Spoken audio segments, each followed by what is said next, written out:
Bismillahir Rahmanir Rahim. So as we mentioned, the method of silent dhikr is very specific.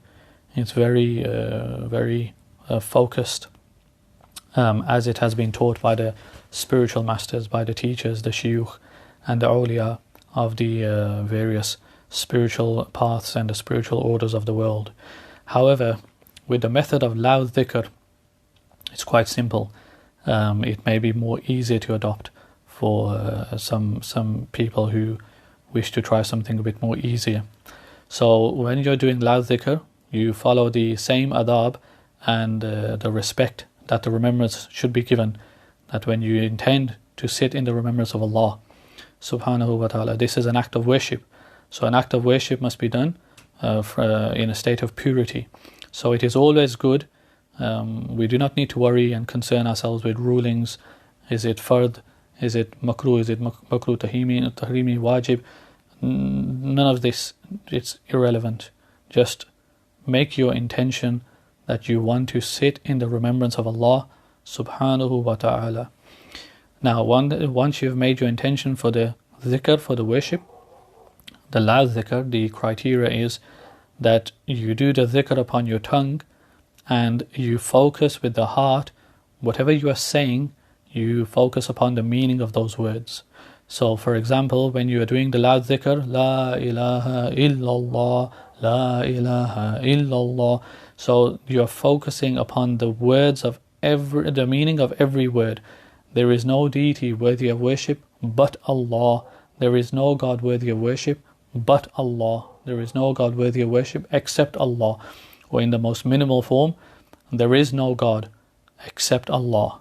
There is no God except Allah. There is no God but Allah.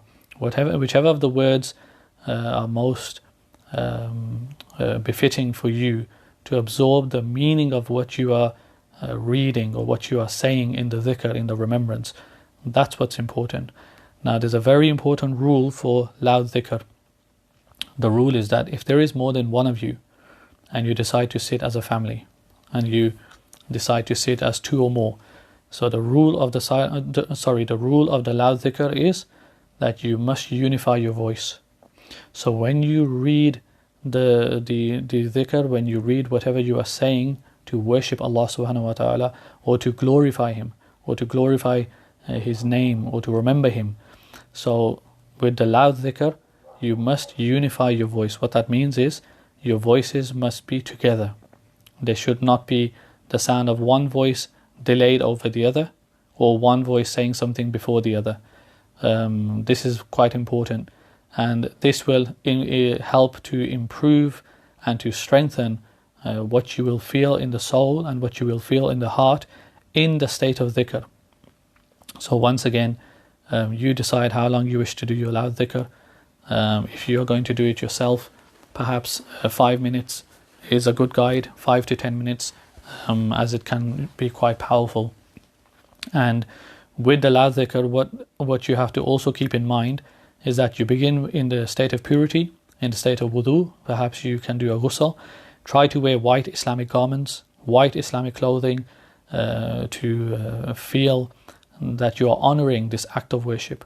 And the reason why dhikr is so beloved to Allah subhanahu wa ta'ala is because you are choosing to do this.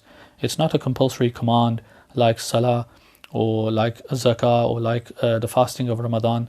The dhikr is something you are choosing by your choice. No one has compelled you to do this. No one has forced you. No one has forced you into a corner and is making you remember Allah, because you are choosing to take your own time out of your schedule, out of your busy daily life, to sit in remembrance of Allah subhanahu wa ta'ala, to sit and remember Him, the Creator, the God who has created you and breathed life into your soul.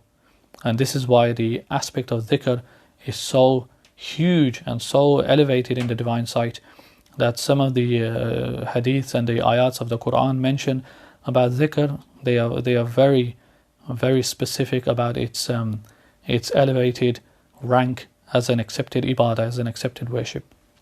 So with the loud dhikr, when you have adopted a state of purity, you sit where you are comfortable and you close your eyes if you wish. You can leave your eyes open and begin to begin the dhikr by performing the recitation on the tongue.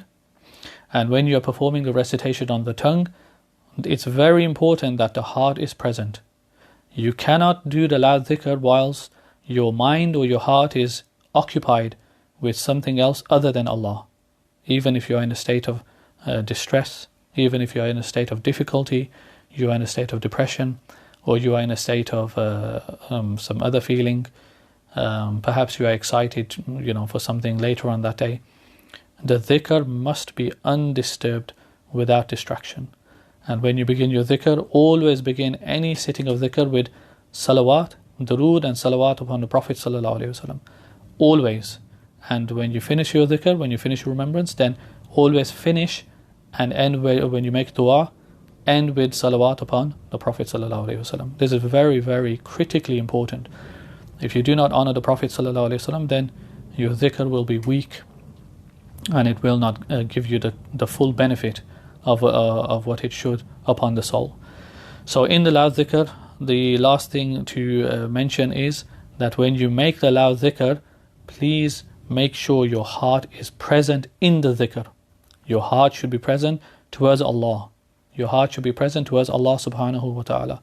So this is the method of loud dhikr, and it's very important to adopt these adab mentioned, so that you may begin to taste the spiritual power and the spiritual change that the remembrance of Allah subhanahu wa ta'ala will bring in your life, inshallah.